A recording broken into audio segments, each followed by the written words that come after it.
आज के इस सेशन में हम नई वेब टेक्नोलॉजी के बारे में डिस्कस करेंगे जिसका नाम है रिएक्ट जेएस।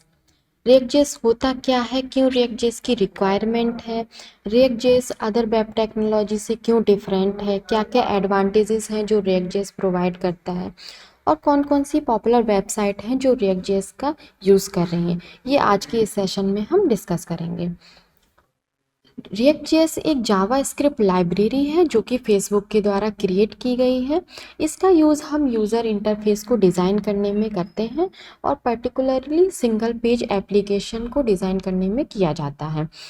इसका यूज़ हम व्यू लेयर को डिज़ाइन करने के लिए करते हैं। व्यू लेयर होता क्या है, जब हम कोई भी वेबसाइट या मोबाइल एप्लीकेशन को ओपन करते हैं तो जो हमारे सामने विजिबल होता है या जिसको हम देख पाते हैं उसको हम व्यू लेयर बोलते हैं और रिएक्ट जेएस का इस्तेमाल हम उसको डिज़ाइन करने के लिए करते हैं। अब हम जानेंगे कि सिंगल पेज एप्लीकेशन क्या होता है। सिंगल पेज एप्लीकेशन एक टाइप है वेब एप्लीकेशन का जिसमें कि ये वर्क करता है सिंगल पेज HTML को लोड करने में। मीन्स जब भी कोई भी एक एप्लीकेशन होता है वो सिंगल टाइम ही लोड होता है और उसमें जो कंटेंट होता है वो डायनेमिकली अपडेट होता है जब यूज़र उस पर्टिकुलर कंटेंट से इंटरेक्ट करता है और ये अवॉइड करता है रिलोडिंग द इंटायर पेज जब हम उससे डेटा को फैच करते हैं या उस वेबसाइट से रिलेटेड कोई भी डेटा या कंटेंट की रिक्वायरमेंट होती है तो डायनेमिकली उस डेटा को चेंज करता है without reloading the entire page. अब कुछ एग्जांपल हैं जो सिंगल पेज एप्लीकेशन पर वर्क करते हैं, जैसे कि जीमेल हुआ, फेसबुक हुआ, गूगल मैप हुआ, ट्विटर, इंस्टाग्राम। अब हम जानेंगे कि रिएक्ट जेएस क्यों ज़रूरी है, मीन्स क्या फैसिलिटी है जो रिएक्ट जेएस प्रोवाइड करता है जिससे कि हम रिएक्ट जेएस का यूज़ कर सकते हैं। रिएक्ट जेएस अलाउ करता है डेवलपर को एक application design, single page application design करने के लिए जिसमें कि जो डेटा है वो डायनेमिकली अपडेट होता है without loading the entire page of the website. और इसका मेन पर्पस होता है कि ये वेबसाइट को फास्ट बनाता है और स्केलेबल बनाता है।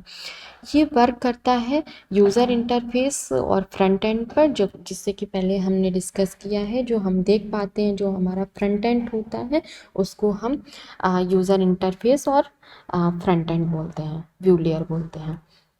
React JS other web technology से क्यों डिफरेंट है, क्योंकि रिएक्ट जेएस वर्चुअल डॉम पर काम करता है। वर्चुअल डॉम क्या होता है ये हम आगे डिस्कस करेंगे। वर्चुअल डॉम की हेल्प से हम ऐप के या वेबसाइट के परफॉर्मेंस को इम्प्रूव कर पाते हैं। अगर हम कंपेयर करें एंगुलर जेएस या व्यू जेएस तो ये जावा स्क्रिप्ट बेस्ड फ्रेमवर्क है, ना कि लाइब्रेरी। और रिएक्ट जेएस है, जैसे कि हमने डिस्कस किया, रिएक्ट जेएस एक लाइब्रेरी है जो कि फेसबुक के द्वारा क्रिएट की गई है। इसका मतलब है जब भी हम अपने प्रोग्राम में चाहते हैं कि वो इंटरेक्टिव बने और फास्ट बने तो हम डायरेक्टली रिएक्ट जेएस जावा स्क्रिप्ट की लाइब्रेरी को अपने कोड में यूज़ कर सकते हैं और उसकी कोड की हेल्प से हम अपने वेबसाइट को फास्ट बना सकते हैं और इंटरेक्टिव बना सकते हैं। JavaScript one way data binding पर काम करता है। इसका मतलब ये है कि जब भी हम उसमें उससे रिलेटेड किसी भी डेटा में चेंज करते हैं, कुछ भी अपडेट करते हैं, तो वो उससे रिलेटेड जहाँ जहाँ पर भी वो यूज़ हो रहा है तो वो सारी जगह पर रिफ्लेक्ट करता है, जिससे कि हमारा जो कंट्रोल होता है एंटायर प्रोजेक्ट पर या एंटायर एप्लीकेशन पर वो ज़्यादा होता है। अब हम जानेंगे कि क्या क्या एडवांटेजेस हैं जो रिएक्ट जेएस प्रोवाइड करता है।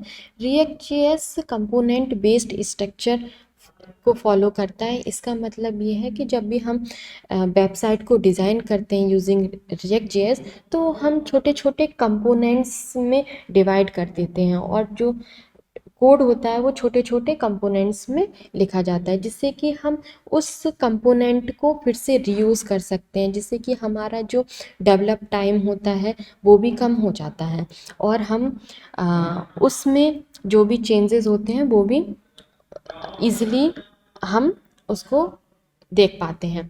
अब हम जानेंगे कि स्टेट मैनेजमेंट क्या होता है। स्टेट, जब भी हम React.js का यूज़ करते हैं, हम जानते हैं कि ये कंपोनेंट बेस्ड स्ट्रक्चर पर काम करता है। छोटे छोटे कंपोनेंट्स में हम कंप्लीट वेबसाइट को डिज़ाइन कर देते हैं और उस कंपोनेंट को हम यूज़ कर सकते हैं।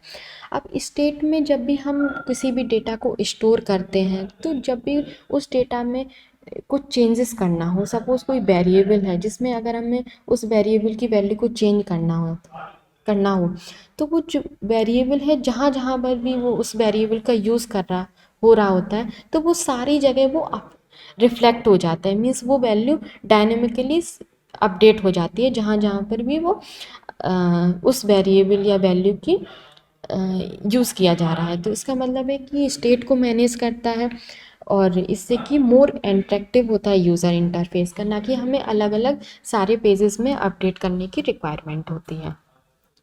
नेक्स्ट एडवांटेज हम जानेंगे कि ये React.js है वो वर्चुअल डॉम पर काम करता है, डॉक्यूमेंट ऑब्जेक्ट मॉड्यूल। इसका मतलब है जो नॉर्मल डॉक्यूमेंट, जो HTML का नॉर्मल स्ट्रक्चर होता है वो जनरली स्लो होता है, और जो वर्चुअल डॉम होता है वो फास्ट होता है as compared to the normal dom. इसमें क्या होता है कि जब हम कोई भी स्टेट पर या किसी भी ऑब्जेक्ट की वैल्यू को जब हम चेंज करते हैं, तो React.js पहले उस वर्चुअल डॉम की वैल्यू को चेंज करता है, जिससे कि हमारा जो यूज़र इंटरफेस होता है वो फास्ट हो जाता है। मीन्स जो वैल्यू है वो फास्ट डायनेमिकली अपडेट हो जाती है, और फिर वो जो वर्चुअल डॉम है उसको एक्चुअल डॉक्यूमेंट ऑब्जेक्ट मॉड्यूल से कंपेयर किया जाता है और फिर उसमें चेंजेस होते हैं, जिससे कि हमारा जो वेबसाइट है ज़्यादा इफ़िशिएंट होती है और वो फास्ट भी होती है। अब हम जानेंगे कि क्या क्या यूज़ केसेस हैं जो React.js की हेल्प से हो रहे हैं। मीन्स कौन कौन सी पॉपुलर वेबसाइट हैं जो React.js का यूज़ करके अपनी वेबसाइट को मोर इंटरेक्टिव और फास्ट बनाती हैं। जैसे कि फेसबुक हुआ, इंस्टाग्राम हुआ, नेटफ्लिक्स हुआ, जिसमें कि हम जो कंटेंट जिस पर क्लिक करते हैं तो वो डायनेमिकली अपडेट हो जाता है, ना कि पूरा पेज को लोड होता है। तो ये कुछ वेबसाइट हैं जो React.js का यूज़ करती हैं। Thank you.